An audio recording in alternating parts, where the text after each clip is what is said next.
एक निर्णय आणि माझं पूर्ण आयुष्य बदललं. मी आधी खूप शांत राहायचे, मनात खूप स्वप्न होती, पण आत्मविश्वास नव्हता. रोज इतरांना पुढे जाताना बघायचे आणि स्वतःलाच विचारायचे, मी काही करू शकते का? घरात बसून फक्त चिंता, टेन्शन आणि लोकांचे बोलणे ऐकत राहायचे.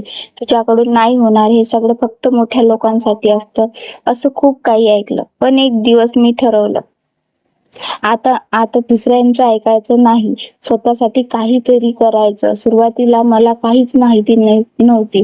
भीती वाटायची. फोन हातात घेऊन कितीतरी वेळ फक्त विचार करायचे. पण मी हार मानली नाही. हळूहळू शिकत गेले, छोटे छोटे स्टेप घेत गेले आणि आज आज मी घरबसल्या अर्निंग करते. स्वतःच्या गरजा स्वतः पूर्ण करते आणि सगळ्यात मोठी गोष्ट म्हणजे आज माझ्या चेहऱ्यावर कॉन्फिडन्स आहे. पूर्वी लोक हसायचे, आज तेच लोक विचारतात, तू हे कसं केलंस? म्हणून सांगते, जर तू आज घाबरून थांबली आहेस ना, तर लक्षात ठेव, तुझं आयुष्य बदलायला फक्त एक निर्णय पुरेसा असतो. जर तुलाही घर बसल्या काम सुरू करायचं असेल आणि स्वतःची ओळख बनायची असेल, तर मला DM कर.